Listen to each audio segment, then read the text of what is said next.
देखिए question number 11 क्या कह रहा है। अब दर्शाइए कि सदिश 2i cap minus 3j cap plus 4k cap और minus 4i cap plus 6j cap minus 8k cap संरेख है।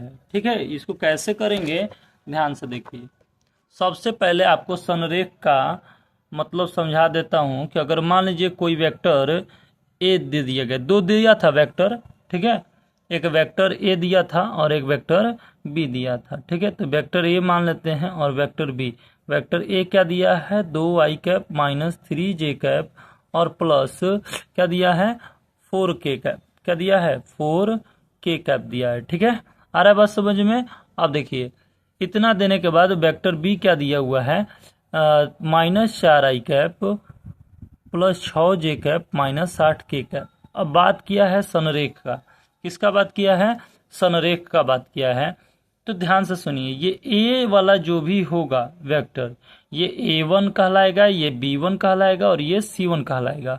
और बी वाला जो है ये A2 कहलाएगा, ये B2 कहलाएगा और ये C2 कहलाएगा। ठीक है, तो A1 का यहाँ से मान अगर देखा जाए तो यहाँ से A1 का मान कितना होगा, A1 बराबर आपका 2 हो गया, B1 बराबर आपका -3 और C1 बराबर कितना हो गया, 4 हो गया। क्या हो गया, 4 हो गया। ठीक है, अब ध्यान से सुनिए, यहाँ से B का बात किया जाए तो यहाँ से क्या हो जाएगा, B1 बराबर कितना हो जाएगा, सॉरी A2 बराबर, यहाँ से A2 बराबर, A1 ऊपर लिख दिए, A2 कितना है, -4 हो जाएगा।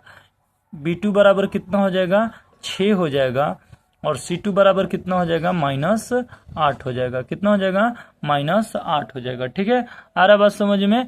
अब देखिए इतना हो जाने के बाद अब देखिए आपको संरेख निकालना है तो A1 बट्टा A2 निकालेंगे। क्या निकालेंगे, A1 बट्टा A2। अगर बराबर आ गया B1 बट्टा B2 के, बराबर आ गया C1 बट्टा C2 के, तो बोलेंगे कि संरेख है। ठीक है, संरेख है, बोलेंगे क्या कि संरेख है। अब A1 बट्टा A2 निकालते हैं, B1 बट्टा B2 और C1 बट्टा C2 निकालते हैं। देखिए A1 का मान कितना दिया है, 2 दिया है, 2 रख दीजिए। A2 का मान कितना दिया है, -4, तो -4 रख दिए बराबर। B1 का मान कितना दिया है, -3 और B2 का मान कितना दिया है, 6 दिया है। ठीक है, आ रहा बात समझ में। तो ये दिया है। अब देखिए यहाँ पर क्या दिया है, C1 का मान कितना दिया है, 4 दिया है। C2 का मान कितना दिया है, -8 दिया है। इन सब को कटा दीजिए। ठीक है, तो देखेंगे तो आप -1/2 इसको कटाएंगे तो आएगा, इसको भी कटाएंगे तो -1/2 आएगा और इसको भी कटाएंगे तो कितना आएगा, -1/2 आएगा। यानी कि सभी एक दूसरे के बराबर हैं, तो हम कहेंगे कि यह क्या है, संरेख है। यानी कि जो हमको वेक्टर दिया गया था, वेक्टर ए और बी, लिखेंगे वेक्टर ए और बी क्या है, संरेख है। ठीक है, इसको मान लेंगे कि माना ये वेक्टर ए और बी दिया गया है। ठीक है, आया बात समझ में कि नहीं। अब आगे देखते हैं क्वेश्चन नंबर इसका 12 क्या बोल रहा है। ठीक है, देखिए क्वेश्चन नंबर 12 अब क्या कह रहा है कि सदिश i cap plus 2j cap plus 3k cap की दिक कोसाइन ज्ञात कीजिए। दिक कोसाइन यानी कि दिक कोजिया ज्ञात करिए। कोसाइन इंग्लिश शब्द है, कोजिया इसका क्या है, हिंदी शब्द है। ठीक है, तो मान लेते हैं कि ये वेक्टर जो दिया है ये वेक्टर ए दिया है। ठीक है, अब देखिए वेक्टर ए जो है आपको क्या दिया है। ठीक है, मान लेंगे कि वेक्टर ए जो दिया गया है वो हमको i cap plus 2j cap plus 3k cap दिया हुआ है। ठीक है, आ रहा है बस समझ में। अब हमको क्या करना है कि इसकी दिक्कोजिया निकालना है। तो दिक्कोजिया निकालने से पहले आपको एक बात बता दें कि भैया दिक्कोजिया देखिए क्या होता है। पहले इसको इसका ना यूनिट वेक्टर निकालेंगे, यानी इकाई सदिश निकालेंगे। तो इससे पहले मैंने जो क्वेश्चन कराया है उसमें आप देखें कि इसका सूत्र क्या होता है, वेक्टर लिख लेते हैं और इसका मॉड निकाल लेते हैं। अगर हमारा वीडियो नहीं देखे हैं तो भैया आप जा करके डिस्क्रिप्शन में लिंक मिल जाएगा, आप जा करके वहां से देख सकते हैं। ये देखिए ये वेक्टर ए बट्टा में मॉड ऑफ वेक्टर ए हो गया। यानी कि वेक्टर का तो मान दिया गया है, बस मॉड का मान निकाल देना है और यहाँ पे रख देना है, तो हमको ए कैप निकल के आ जाएगा। देखिए ए कैप में क्या लिखना है, i cap plus 2j cap plus 3k cap, ये वेक्टर हो गया। बटे में इन सब का क्या करिए, मॉड निकाल दीजिए। देखिए इसका गुणांक क्या है, 1 है, तो 1 का वर्ग कर देंगे। इसका गुणांक क्या है, 2 है तो 2 का वर्ग कर देंगे। इसका गुणांक क्या है, 3 है तो 3 का वर्ग कर देंगे। आ रहा है बात समझ में। यानी कि यहां से अगर आप देखिए तो ये आई कैप प्लस जे 2j cap plus 3k cap ये तो हो ही जाएगा, ठीक है। और बटे में क्या होगा, जब इसका वर्ग करेंगे तो 1 आएगा, इसका वर्ग करेंगे तो 4 और इसका 13 सॉरी 9 हो जाएगा। 9 और 4 13 और 1 14 हो जाएगा। यानी अंडर रूट कितना आ जाएगा, इन सब को जोड़ेंगे तो अंडर रूट में 14 आ गया। तो देखिए ये जो हम लोग निकाले, ये ए कैप का जो मान अगर हम लोग देखें तो आई का गुणांक 1 है तो 1/14 आई कैप लिख सकते हैं। इसको 2/14 जे कैप लिख सकते हैं, प्लस 3/14 के कैप लिख सकते हैं। आया बात समझ में। अब देखिए एल बराबर इसको लिख देंगे कि ये एल का मान है। एल का मान कितना है, 1/14। ये इसको बोलेंगे एम का मान, एम बराबर 2/14 और एन का मान जो है 3/14। आ रहा है बात समझ में। यानी कि ये जो हमारा एल एम एन निकल के आया, ये बीच में कॉमा है, तो ये एल एम एन ही क्या होता है, दिक् कोज्या होती है। यही क्या होती है, दिक् कोज्या होती है। आ रहा है बात समझ में। दिक् कोज्या निकालने आया कि नहीं, तो भैया यही होता है दिक् कोज्या। एल एम एन का मान निकाले। एल एम एन कुछ नहीं होता है, ये आई का गुणांक होता है, जे का गुणांक और के का गुणांक एल एम एन क्रमशः होते हैं। आ रहा है बात समझ में। अब आगे देखते हैं इसका क्वेश्चन नंबर 13। क्वेश्चन नंबर 13 क्या बोल रहा है, देखिए क्वेश्चन नंबर 13 आपके सामने, 1 मिनट। देखिए क्वेश्चन नंबर 13 क्या बोल रहा है, बिंदुओं ए वेक्टर दिया है, ए दिया है, बी दिया है, 2 बिंदु दिया है, आपको इससे वेक्टर बना लेना है, को मिलाने वाले एवं ए से बी तरफ दिष्ट सदिश की दिक् कोज्या ज्ञात कीजिए। दिक् कोज्या निकालना यानी कि आपको यूनिट वेक्टर निकालना पड़ेगा इसके लिए, ठीक है। अरे बस समझिए, यानी इकाई सदिश निकालना पड़ेगा।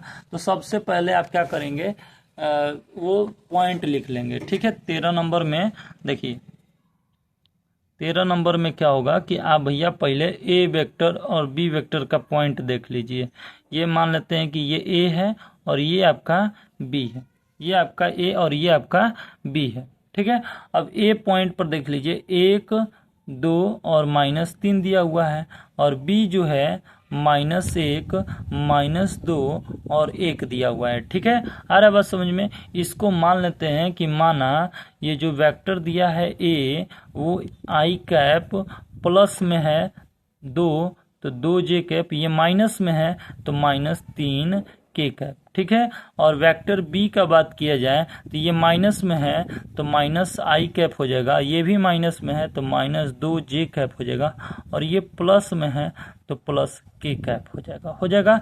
आ रहा है बात समझ में। तो ये ए बी का मान निकल गया। अब भैया यहाँ से ए से बी के तरफ दिष्ट यानी कि ए बी का मान निकालना है, तो ए बी वेक्टर कैसे निकालेंगे, बी में से ए को क्या करेंगे, घटा देंगे। अभी कल ही मैंने बताया था वीडियो में, बी में से ए को क्या करना है, घटा देना है। आ रहा है बात समझ में।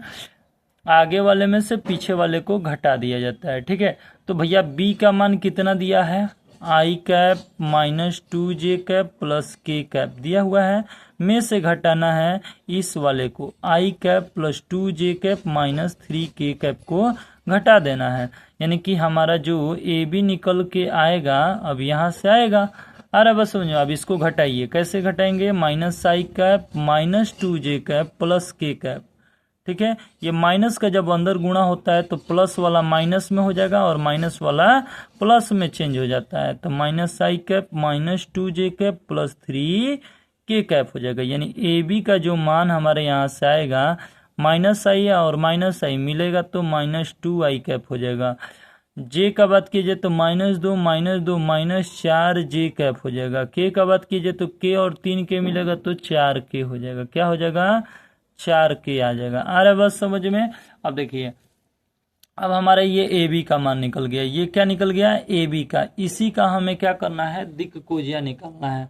तो इसका दिक्कोजिया कैसे निकालेंगे? सबसे पहले आपको यूनिट वेक्टर बता देते हैं। यूनिट वेक्टर अगर आप इसका निकालेंगे तो भैया ए बी वेक्टर लिखेंगे और बटे में क्या करेंगे, इसका मॉड ले लेंगे। तो ए बी वेक्टर दिया हुआ है, इसको रख दीजिए -2i cap plus -4j cap, ठीक है, यह -4j कैप है और प्लस में 4k कैप, प्लस में क्या हो जाएगा 4k कैप हो जाएगा और बटे में क्या हो जाएगा, इन सब का मॉड, यानी कि मॉड का मतलब क्या होता है, इन सब का वर्ग कर दीजिए। 2 का वर्ग 4 हो जाएगा, 4 का वर्ग 16 हो जाएगा और ये 4 का वर्ग 16 हो जाएगा। 16 16 32 और 4 36 हो जाएगा, यानी कि 36 का वर्गमूल 6 होता है। यानी कि हमारा ए बी का इकाई सदिश जो निकल के आएगा -2i cap -4j cap +4k cap बटे में 6 हो जाएगा, क्योंकि इसका 36 होता है। करनी में 36 हो जाएगा ना, ये जोड़ेंगे तो करनी में 36 का वर्गमूल 6 हो जाएगा, यानी कि ए बी का इकाई सदिश हमारा ये निकल के आ गया। अब बात करते हैं भैया, जब ये निकल के आ गया तो हम यहीं से एल एम और एन का मान निकालेंगे, ठीक है। तो ए बी का इकाई सदिश को हम लोग थोड़ा सा और भी अच्छे तरीके से लिखें। तो ए बी का इकाई सदिश जो है वो कैसे लिखाएगा, जो भैया हमारा क्या आया है 2 बटा कितना -2 -4 और +4 है, तो -2 -4 +4, ठीक है। बटे में सबके तो 6 6 है, बटे में 6 6 लिख दीजिए। उसके बाद आई कैप लगा दीजिए, जे कैप लगा दीजिए, के कैप लगा दीजिए, ठीक है। आ रहा है बस समझ में? तो भैया ये हो गया -2i कैप -4j कैप और +4k कैप हो गया, ये ए बी का इकाई सदिश। और एल का मान अगर हम देखें तो यहाँ से कितना आ जाएगा, -2 बटा 6 आ जाएगा। एम का मान देखे तो -4 बटा 6 आ जाएगा और एन का मान देखे तो 4 बटा 6 आ जाएगा। अगर आप चाहेंगे तो इसको कटा भी सकते हैं, यहाँ से कट जाएगा। तो एल का मान कितना हो जाएगा, -2 का कटाएंगे तो 1 बटा 3 हो जाएगा। एम कटाएंगे इसको तो 2 दूनी का 4, 2 तिया 6, यानी -2 बटा 3 हो जाएगा। और ये एन कटाएंगे तो 2 दूनी के 4, 2 तिया 6 हो जाएगा, यानी एल एम एन आ गया। यही तो दिक कोसाइन है, या दिक कोजिया कहिए, दिक कोजिया या दिक दिक कोसाइन कहिए, दिक कोसाइन कहिए, दोनों क्या होता है, सेम होता है। आ रहा है बस समझ में? तो ये आपका क्वेश्चन समझ में आया कि नहीं? ठीक है, अब आगे देखते हैं इसका क्वेश्चन नंबर 14 क्या कह रहा है। क्वेश्चन नंबर 14 की तरफ बढ़ते हैं, ठीक है। देखिए क्वेश्चन नंबर 14 क्या बोल रहा है, दर्शाइए कि सदिश i cap plus J cap आई जे के कैप है, अक्षों ओ एक्स ओ वाई तथा ओ जेड के साथ बराबर झुका हुआ है, ठीक है। तो इसको कैसे करेंगे, सबसे पहले आप वेक्टर मान लेंगे कि माना जो वेक्टर है हमारा, ठीक है, माना जो वेक्टर हमारा है, एक मिनट, माना वेक्टर ए मान लेंगे कि आई कैप प्लस जे कैप प्लस के कैप दिया हुआ है, ठीक है। अब इसका हमें क्या करना होगा, सबसे पहले मॉड निकालना पड़ेगा, क्योंकि भैया ये बोला क्या है कि आपको O X O Y O Z के साथ बराबर झुका हुआ है। अगर इसको हम ओ मान लेते हैं, इस पॉइंट को हम ओ मान लेते हैं, और तो ये एक्स, ये वाई और ये जेड से बराबर झुका हुआ है, ये और ये और ये एक जो कोण है ये आपस में क्या होंगे, बराबर होंगे, ठीक है। तो ऐसा इसने बोला है, ठीक है। ये एक्स हो गया और ये वाई और ये जेड, तो ये एक दूसरे से बराबर झुके हुए हैं। तो इसके लिए आपको सबसे पहले मॉड निकालना पड़ेगा। क्या निकालना पड़ेगा, मॉड। तो मॉड कैसे निकालेंगे, अंडर रूट में आई का गुणांक 1 है तो 1 का वर्ग करिए, प्लस ये भी 1 का वर्ग हो जाएगा और ये भी क्या हो जाएगा, 1 का वर्ग, यानी 1 1 1, यानी कि 1 का वर्ग 1 होता है, तो ये सब का जोड़ेंगे तो भैया 3 आएगा। तो हमारा जो मॉड ए का मान आया वो कितना आया, कर्णी 3 आ गया। कितना आ गया, कर्णी 3। अब देखिए जब यहाँ से कर्णी 3 आ गया, तो अगर हम ए कैप का बात करें, तो ए कैप का बात करेंगे तो ये देखिए वेक्टर अपॉन क्या होता है, मॉड होता है। बोलिए, वेक्टर अपॉन मॉड होता है। वेक्टर क्या दिया हुआ है, आई प्लस जे प्लस के कैप दिया हुआ है, बटे में क्या कर दीजिए, करनी में 3, यानी कि आई का गुणांक क्या होगा, 1 करनी 3 हो जाएगा। आई का गुणांक 1 है, अब बटे में क्या है, करनी 3 और आई कैप हो जाएगा। जे का गुणांक 1 है तो 1/करनी 3 जे कैप हो जाएगा। के का गुणांक क्या है, 1 है और बटे में करनी 3 हो जाएगा, के कैप हो जाएगा। बोलिए बात समझ में आया कि नहीं आया समझ में। अब देखिए इतना हो जाने के बाद एल बराबर क्या होगा, ध्यान से सुनिए। एल बराबर हम यहाँ से निकालेंगे, ये जो है ना ये समान बराबर झुका हुआ है बोल रहा है, तो हमको एल एम एन के मदद से हम इनका कोण निकालेंगे। देखिए एल एम एन अभी हम लोग ने निकाला था, तो देखिए एल का मान 1/करनी 3, इसका भी मान 1/करनी 3, एन का भी मान 1/करनी 3, सबका मान 1/करनी 3 होगा। बताइए होगा कि नहीं। एल का मान 1/करनी 3, इसका भी मान 1/करनी 3 और इसका भी मान 1/करनी 3 होता है। अच्छा, एल बराबर एक सूत्र होता है कॉस अल्फा। क्या होता है, कॉस अल्फा।